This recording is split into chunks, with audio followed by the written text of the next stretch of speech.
오늘은 예수님께서 예루살렘 성에 입성한 것을 기념하는 종려주일입니다. 특히 예수님께서는 한 번도 타지 않은 새끼 나귀를 타고 예루살렘에 입성하십니다. 나귀를 타신 것에 대해서 우리가 잘 들었듯이 겸손의 왕을 상징합니다. 하지만 더불어서 더 중요한 것을 상징합니다. 바로 평화입니다. 말은요, 전쟁을 상징합니다.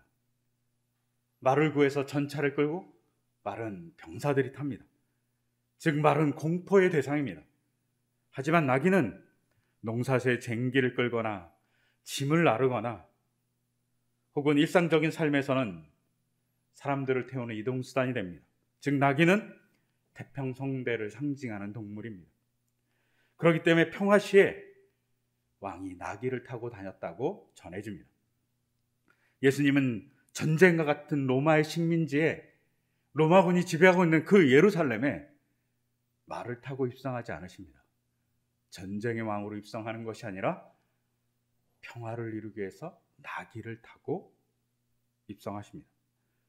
즉 평안이 없는 로마의 식민지 때문에 너무나도 삶이 핍박에 박해에 곤란했던 이스라엘 백성에게 평화를 주겠다는 엄청난 메시지를 가지고 저항의 의미로 나귀를 타고 예루살렘 성에 입성합니다.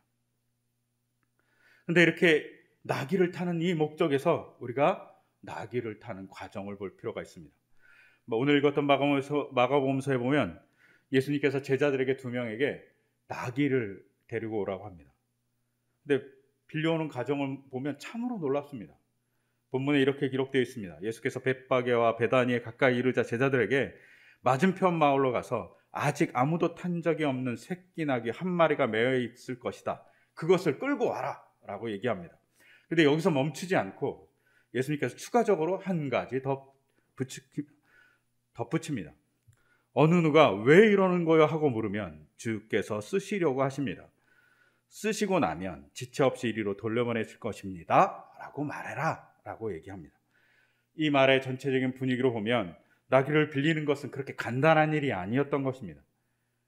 나귀 주인이 물을 거라고 얘기하지 않습니까? 아니 어느 누군가 물을 거라고 합니다. 황당한 일이라는 겁니다. 아주 생판 모르는 사람이 갑자기 와서 나귀를 막 푸는 겁니다. 메어있던 나귀를 풀고 막 데려가려고 하는 겁니다. 너무나도 당황스러운 일이죠. 근데 그때 그 사람들에게 뭐라고 얘기하냐? 주께서 쓰시려고 합니다 라고 얘기해라 라고 얘기합니다. 지금으로 바꾸면 생판 모르는 사람이 갑자기 자동차를 빌려달라고 얘기하는 겁니다. 그리고 주님께서 쓰시려고 합니다. 이 얘기하고 똑같은 일이 벌어진 겁니다. 오래전에 어른들이 이런 얘기를 한 적이 있었습니다. 마누라와 자동차는 남에게 빌려주는 것이 아니다. 자동차가 자기 아내만큼 소중한 존재라는 겁니다. 위험한 물건이기도 하죠. 다른 사람이 몰다가 사고가 나면 큰일이 나니까요. 자동차가 흔하지 않았던 시기에 이런 말이 흥행했습니다. 그리고 지금도 자동차를 빌려주는 일은 용이한 일이 아닙니다. 나귀를 빌려주는 일은 이와 마찬가지로 용이한 일이 아닙니다. 나귀는 귀한 것으로 보여질 수 있습니다. 그것을 증명해 주는 게 사무엘상 9장입니다. 사울의 아버지 기스가 나귀를 잃어버렸습니다. 그러자 사울에게 나귀를 찾아오라고 얘기합니다. 근데 나귀가 어디 갔는지 모르니까 사울이 막 돌아다니다가 사울의 종이 이렇게 얘기합니다. 여기에 유명한 선지자가 있습니다. 우리가 그에게 예물을 드리면 나귀가 어디 있는지 알려줄 겁니다. 사울에게 이렇게 얘기합니다.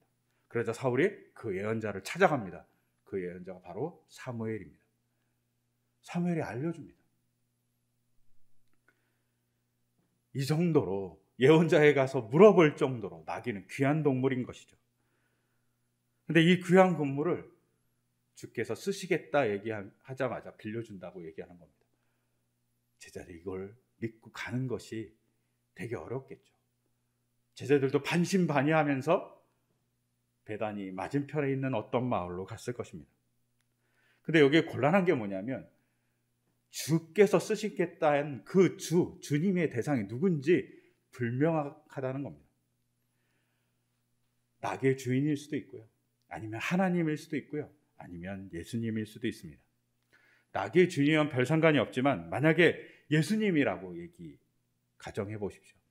예수님이 쓰시겠다고 하니 빌려주십시오 라고 그러면 아마도 낙의 주인 혹은 낙의를 관리하는 사람은 예수가 누군데? 라고 반문했을지 모릅니다. 그 사람이 뭔 권한으로 나한테 낙의를 빌려달라고 하는데? 라고 반문하기 쉽습니다. 혹은 하나님을 위해서 쓰기 위해서 낙의를 빌려주십시오 라고 얘기하면 이렇게 반문할 수도 있습니다. 너가 누군데 하나님을 일을 한다는 거야? 대체 넌 누군데? 이렇게 물어볼 가능성이 많죠. 연락할 방법도 없고 지금같이 휴대전화가 있어서 전화해서 난 누군데 뭐 이렇게 계약을 체결할 수도 없습니다. 그럼에도 불구하고 이 애매하고 정말 가능성 없어 보이는 이 일에 놀랍게도 두 제자가 낙의를 빌려옵니다. 낙의를 빌려오자마자 한 일이 뭡니까? 그들의 옷을 벗어서 낙의 위에 올려놓는 겁니다. 그리고 예수님을 앉게 합니다. 왜요? 그들은 오늘 읽었던 스가랴 9장 9절의 말씀, 메시아가 그것도 낙의 새끼를 타고 올 거라는 것을 알았을 가능성이 있습니다. 또한 평화를 상징하는 자는 낙의를 타고 예루살렘에 입성한다고, 평화의 왕은 그것을 알고 있었을 가능성이 있습니다. 그러니 그 예언과 관습대로 예수님이 메시아로서 예루살렘에 입성하는구나, 그리고 그 입성을 위해서 낙의 새끼를 끌고 오는 그 과정이 정말 놀라운 과정으로 이루어지는구나. 어떻게 낙의 새끼를 이렇게 쉽게 빌려줄 수 있지? 라고 하며 놀라워하며 기적과 같은 일에 감동함으로 그들의 옷을 벗었을 겁니다. 그리고 낙위에 깔고 길에 깔았을 것입니다. 근데 이렇게 길에 까는 것을 제자들만 한 것이 아니라 제자들의 그 놀라운 경험과 고백에 전염된 많은 사람들이 예수님의 낙이 타고 가는 길에 자기 옷을 벗어서 꼭 레드카펫을 깔듯이 깝니다. 그리고 옷을 더 이상 깔지 못한 사람들은 나뭇가지를 꺾어서 외칩니다. 호산나! 다윗의 자손이 오신다. 메시아가 오신다고 외칩니다. 호산나 복되시다. 주님의 이름으로 오시는 분 복되다. 다가오는 우리 조상 다윗의 나라에 더없이 높은 곳에서 호산나라고 얘기합니다. 다윗의 나라가 온다고 얘기하는 겁니다. 예수님의 입성이 메시아의 입성이라고 고백하는 겁니다. 백성들이 흥분하고 백성들이 희망에 가득 찼을 겁니다. 그런데 이 흥분과 희망은 닷새를 가지 못합니다. 복음서를 통해서 보면 예수님은 대제사장 등과 율법학자들에 의해서 모함을 당하고 로마 군병에 의해서 잡히게 됩니다. 겟세마네 동산에서 잡히고 빌라도와 헤롯의 법정에 서서 재판을 받습니다. 그런데 이 재판을 하는 도중에 빌라도가 예수님을 잘 보니 별로 죄가 없어 보입니다. 그리고 빌라도가 정치적 상황을 보니 대제사장들과 율법학자들이 예수님을 시기한다는 모습이 너무나도 적나라하게 드러납니다. 그리고 복음서에는 이 시기함 때문에 율법학자들과 대제사장들이 음모를 짰다라고 얘기합니다. 그것을 누가 알아요? 빌라도가 압니다. 빌라도가 알 정도니 모든 사람들이 알았겠죠. 그런데 이렇게 음모를 짜고 시기에 눈멀은 이 일을 빌라도가 막기 위해서 명절 때 한 사람을 놓아주는 일이 있으니까 예수님을 놓아주자고 제안합니다. 하지만 대제사장들과 율법학자들이 무리를 선동해서 바라바를 놓아달라고 외치기 시작합니다. 여기서 끝나면 괜찮습니다. 그런데 군중이 어떡합니까? 예수님을 십자가에 못 박으라고 얘기합니다. 군중이 갑자기 돌변해버린 겁니다. 닷새 전만 해도요, 자기 옷을 깔고 나뭇가지를 흔들면서 우리 조상 다윗의 나라로 오게 할 뿐이라고 환호했던 그들이 갑자기 180도 변해버린 겁니다. 이게 너무나도 이해되지 않습니다. 어쩌면 그럴 수 있느냐라고 비판할 수 있습니다. 이런 당황스러운 일에 학자들도 되게 고민이 많았던 것으로 보입니다. 그래서 여러 가지 제안들이 있습니다. 그 중에 하나의 제안이 뭐냐면 환호했던 백성과 죽이자고 한 백성이 다르다는 겁니다. 환호했던 백성들은 누구냐면 그때가 유월절이기 때문에 유월절을 지키기 위해서 이스라엘 온 곳에서 절기를 지키기 위해서 순례하듯이 예루살렘에 왔던 사람들이라는 겁니다. 예루살렘에 왔던 그 유월절 시기는 곡식을 거두는 추수의 시기입니다. 그런데 이 추수의 시기에 유월절을 지키기 위해서 사람들이 온 겁니다. 마음을 경건하게 하나님에 대한 구원에 대한 마음을 가지고 유월절과 무교절을 지키기 위해서 예루살렘까지 온 겁니다. 이것이 단순히 이틀이나 3일 정도 걸렸을까요? 갈릴리에서 예루살렘까지 오는 데만 일주일 걸립니다. 그리고 예루살렘에서 일주일을 보내야 됩니다. 그리고 그 보내고 나서 다시 자기 고향으로 가려면 일주일이 걸립니다. 엄청난 거리를 사람들이 그 귀한 추수의 시간에 하나님께 절기를 지키기 위해서 오는 겁니다. 그러면서 마음에 다짐을 했겠죠.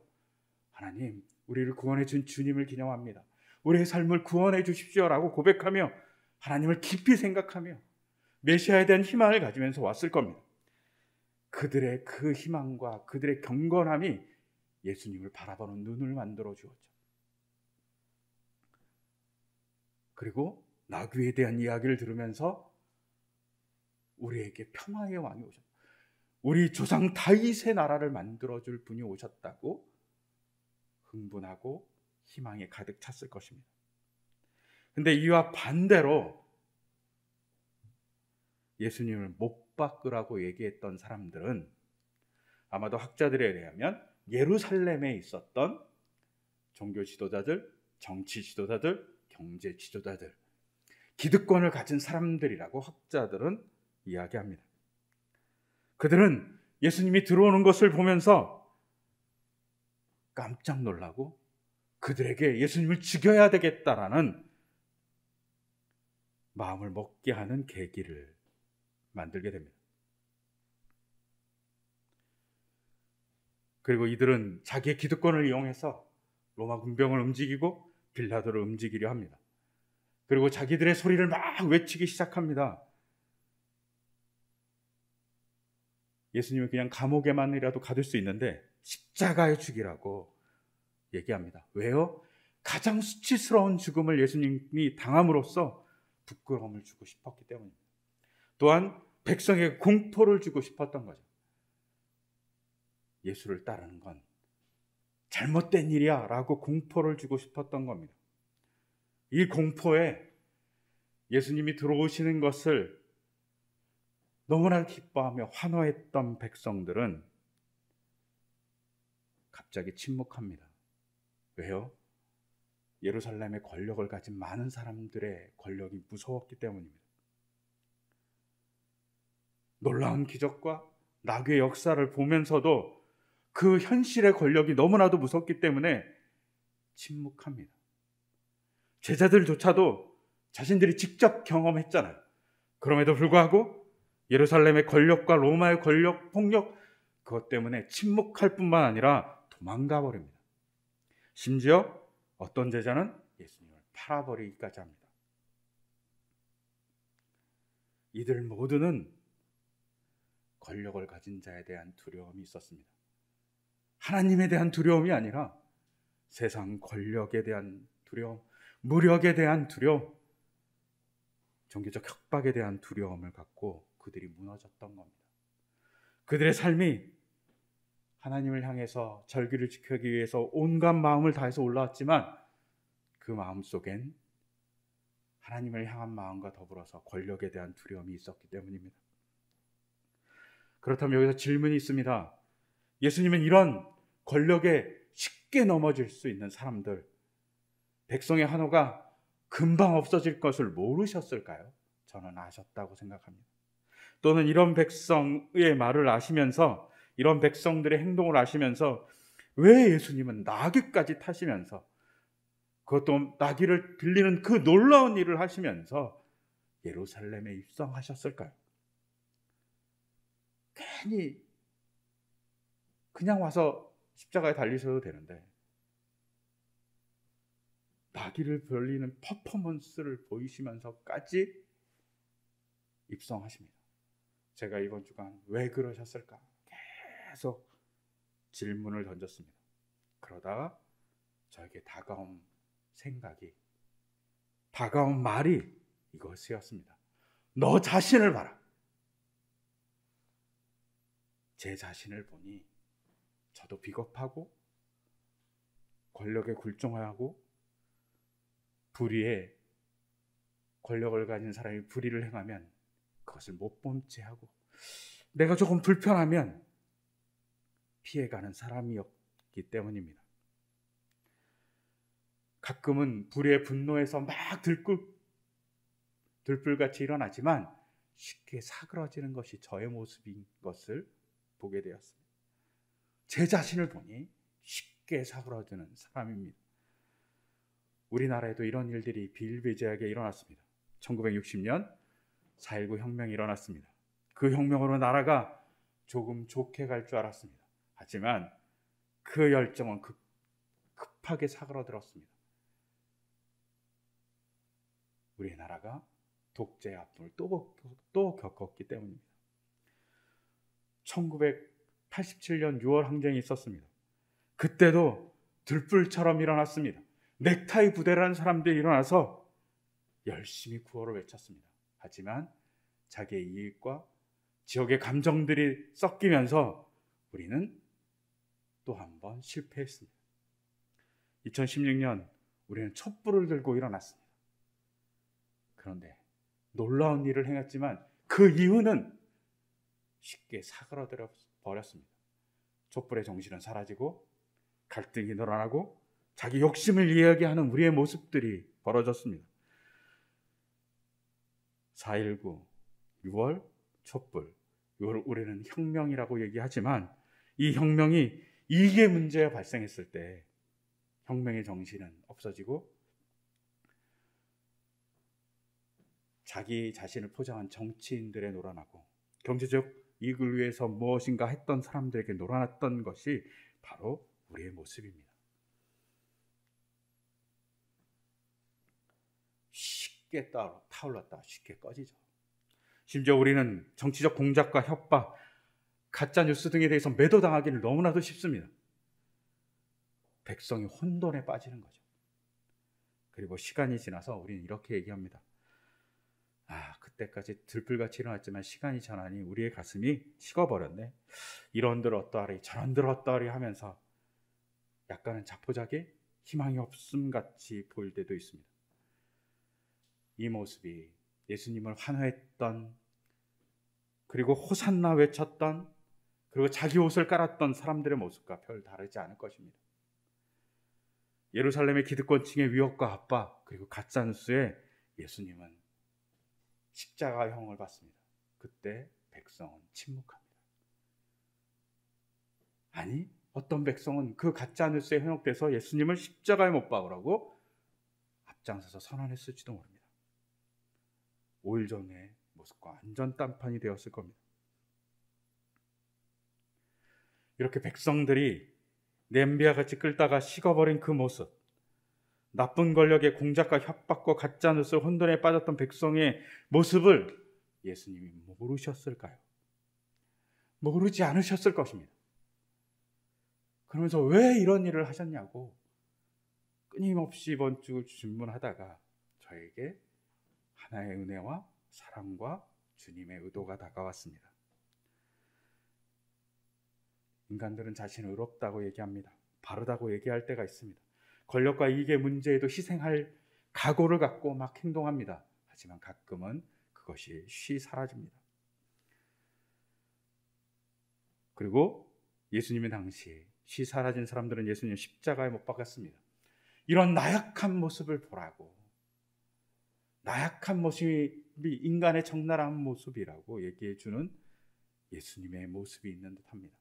하지만 여기서 끝나지 않습니다. 이 나약한 인간을 향해서 예수님이 십자가를 지시고 돌아가시고 이 사건의 50일 이후에 우리는 놀라운 사건을 봅니다. 오늘 읽었던 사도행전 2장은 오순절 사건이 일어났던 그 사건의 내용을 얘기합니다. 그리고 그 사건에서 베드로가 한 연설입니다. 베드로가 사도행전 2장 23절에 뭐라고 얘기하냐면 여러분은 예수님을 무법자들의 손을 빌려서 십자가에 못 박아 죽였습니다라고 얘기합니다. 여러분들은 예수님을 무법자들의 손을 빌려서 십자가에 못 박아 죽였습니다. 그게 여러분들의 실체입니다. 베드로가 얘기하는 겁니다. 순례길에 올라왔던 많은 사람들이 가슴이 찔렸을 겁니다. 우리가 예수님에게 환호했지만 예수님의 십자가에 못 박은 사람들이라는 것에 찔렸겠죠. 우리가 그렇게 냄비같이 끌어올랐다 식어버렸고 너무나도 죄 없는 예수님을 못 박은 사람들이라고 자책했을 겁니다. 그러자 그들이 뭐라고 얘기합니까? 제자들에게 이렇게 질문합니다. 사도행전 2장 37절에 보면 형제들이여 우리가 어떻게 하면 좋겠습니까? 라고 백성들이 제자들에게 물어봅니다. 백성들의 일부가 자기의 잘못을 깨달은 겁니다.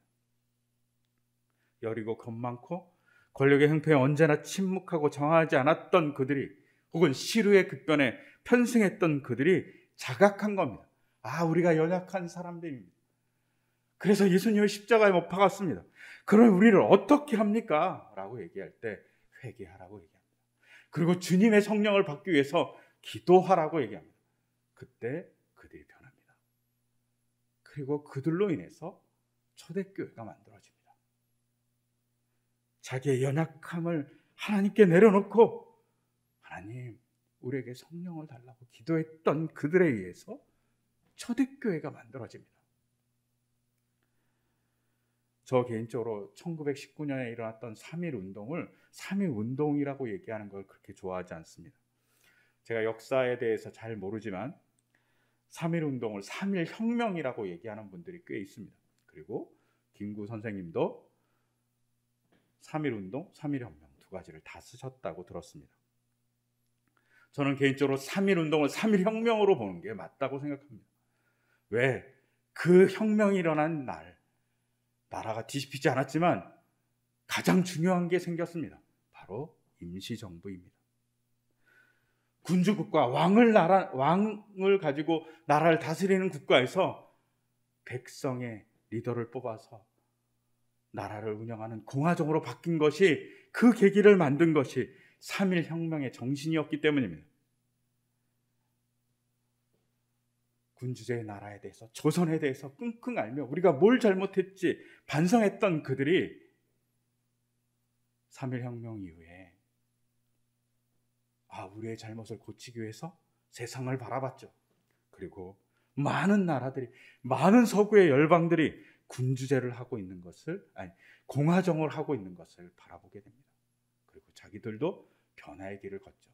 그리고 일제강점기,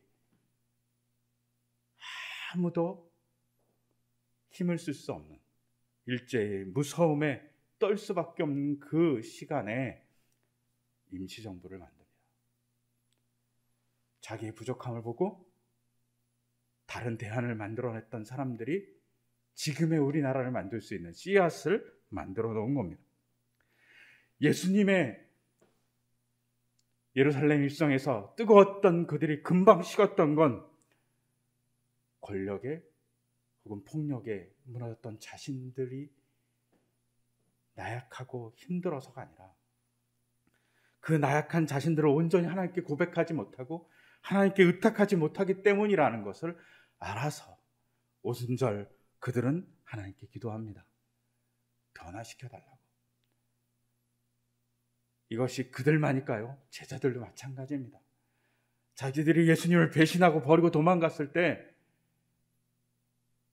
끊임없이 예수님이 부활하신 예수님이 찾아와서 기도하라고 얘기하는 것을 듣고 자신들이 부족한 것을 깨닫고 기도하며 하나님을 만나고 성령을 만남으로 그들이 변했습니다. 침묵하는 비급한 제자들이, 도망갔던 비급한 제자들이, 침묵했던 백성들이 변했던 겁니다. 우리가 그런 인간입니다. 그것이 그때만의 사람만 그런 인간이 아니라 현실의 저희도 마찬가지입니다. 그러니 주님, 우리가 나약하고 별 볼 일 없습니다. 우리가 쉽게 흥분했다가 쉽게 사그라듭니다. 우리가 예배 속에서 혹은 집회 속에서 수련회 속에서 쉽게 달아올랐다가 현실에 오면 식어버리듯이 나약한 존재입니다. 그렇다고 우리가 매일 수련회, 매일 집회를 할 수 없지 않습니까? 찬양의 흥분이 사라지고 나서 우리는 쉽게 변합니다. 근데 우리가 그 쉽게 변하는 우리의 마음을 주님, 우리가 이렇게 쉽게 식어버립니다. 주님, 우리에게 오셔서 우리의 마음속 주님을 채워달라고, 성령의 불길 같은 그 사랑의 통으로 우리를 안아달라고 기도해야만 합니다. 그럴 때 우리가 초대교회 사람들 같이 변해갈 수 있습니다. 예수님에게 흥분했던 50일 전에 그 사람들은 5일 만에 쉽게 변했습니다. 하지만 오순절 사건 이후에 진정으로 하나님을 만나고 성령을 만난 그들은 변하지 않았습니다. 변하지 않은 그들이 초대교회를 만들었습니다. 우리 또한 그렇게 기도해야 되죠. 그리고 나귀를 타셔서 오신 예수님은 그것을 하기 위해서 오신 겁니다. 너희가 그렇게 쉽게 변하지. 그런데 그렇게 쉽게 변한 너희를 나는 미워하지 않아. 너희가 그렇게 쉽게 변하는 것을 나는 다 알고 그래서 나귀를 타고 들어온 거야. 그리고 너희가 쉽게 변한 것을 자책할 때 내가 부활해서 너희를 만나준 거야. 너희가 자책하지 말고 변하라고. 주님의 성령을 달라고. 너는 스스로 부족한 존재인 걸 깨달아서 하나님을 의탁하는 자가 되라고 얘기하는 겁니다. 내가 너희를 사랑해. 그래서 십자가를 진 거야. 그리고 너희가 좌절할까 봐 부활해서 너희를 만나고 있는 거야 라고 얘기하는 겁니다. 변해야 되는 거죠. 그런 예수님을 기억하는 것이 중요합니다. 2015년 앙겔라 마르켈 독일 총리가 2차 세계대전 당시 나치가 대규모로 유태인 학살을 한 것을 회고하면서 70년, 유태인 학살이 아우슈비츠에서 70년 동안 아우슈비츠에서 일어난 것을 70주년으로 기념하는 날에 연설한 내용 중에 이런 말을 한 적이 있습니다. 나치의 만행을 기억해야 하는 것은 독일인의 영원한 책임입니다. 독일인이 기억할 것은 우리가 만행을 저질렀던 것에 대한 기억이고 독일인이 책임져야 할 일입니다라고 얘기합니다. 기억해야 한다는 겁니다. 아우슈비츠의 수용소에서 110만 명이 죽었고 그 중에 100만 명이 유대인이었다고 합니다. 독일인에게 유대인 학살은 영원히 기억해야 될 역사적 산물입니다. 그리고 그들은 그 기억을 가지고 이 땅에 조금은 더 선한 자로 살기 위해서 나라를 어떻게 운영할지 고민한다는 겁니다. 이와 마찬가지로 예수님 당시의 유대인들은 자신들의 폭력으로 예수님이 십자가에 못 박혀 죽임을 당했다는 것을 기억해야 됩니다. 예수님을 십자가에 매단 폭력의 제조기가 바로 유대인들이었기 때문입니다. 그런데 그 기억만 갖고 사는 것이 아닙니다. 그 기억을 갖고 나의 나약함, 나의 악함을 봤을 때 예수님은 부활해서 찾아오셔서 오순절 사건을 통해서 영적으로 그들에게 사랑한다고 얘기해 주는 겁니다. 그리고 그들에게 사랑한다고 얘기하기 위해서 너희가 흥분하는 것은 시식을 수 있으니 조심해라. 너희가 나를 진정으로 만날 때 변하지 않는다라고 얘기하고 싶어 해서 종려주일에 나귀를 타고 들어오신 것이죠. 그리고 그 흥분을 넘어 흥분과 더불어서 주님을 깊게 만나라고. 깊게 만나기 위해서 너 자신이 부족하다는 것을, 너 자신이 쉽게 변할 수 있다는 것을 깨달아 알고 하나님께 기도하라고. 주님을 깊게 성령을 통해서 만나게 해달라고 기도하라고 얘기해 주십니다. 그 얘기를 하기 위해서 예수님은 십자가 부활을 하셨습니다. 우리의 삶에도 그렇게 다가오실 겁니다. 우리의 삶 속에 가끔 열정적으로 빛나다가 넘어질 때도 있습니다. 그럴 때마다 그 열정 넘어서 빛나는 우리가 쉽게 변하는 별 볼 일 없는 존재임을 자각하고 하나님께 우리를 새롭게 주님의 성령으로 우리를 만나달라고, 그리고 주님의 깊은 은혜로 우리를 채워달라고 기도하고 준비하기를 소망합니다. 특히 이 고난주간의 말입니다. 유대인들이 유월절을 지키기 위해서 열심히 올라가고 경건한 생활을 할 때 메시아를 알아봤습니다. 마찬가지로 우리가 고난주간 주님을 깊이 생각할 때 우리 속에 왕으로 나귀를 타고 들어오시는 예수님을 성령을 통해서 만나게 되실 겁니다. 그런 예수님을 만나기를 간절히 소망합니다. 그리고 그런 예수님을 통해서 우리의 감사의 고백이 은혜가 넘치는 이번 한 주간 되기를 소망합니다. 그런 주간이 될 수 있도록 이 시간 같이 기도드리겠습니다. 제가 기도하겠습니다. 하나님, 인간에게 평화를 주시고자 다짐하시면서 들어오시는 예수님의 상징이 나귀를 타신 것이었습니다. 그 모습을 보며, 그 은혜를 보며 가끔 우리는 황홀하고 가끔은 흥분하고 우리의 열정이 타오릅니다. 하지만 쉽게 꺼져버린 것이 우리의 모습이고 2000년 전 유대인들의 모습이었습니다. 그 모습을 잘 아시는 주님은 그냥 인간을 너희는 그렇지 라고 하시는 것이 아니라 십자가를 져주시고 그 죄를 용서해 주시고 부활하셔서 내가 너희를 사랑해서 이런 거다 라고 얘기해 주십니다. 그런 주님의 인자하심과 주님의 깊은 사랑을 우리가 이 고난주간 또 부활의 기쁨을 만끽하는 준비의 기간 만날 수 있도록 주님 찾아와 주시옵소서. 그리고 깊이 주님의 사랑 때문에 우리가 초대교회 성도들과 같이 즐거움으로 주님을 기쁨으로 섬기며 살아갈 수 있는 우리의 삶이 될 수 있도록 인도하여 주시옵소서. 이 모든 것 주 예수 그리스도 이름으로 기도드립니다. 아멘.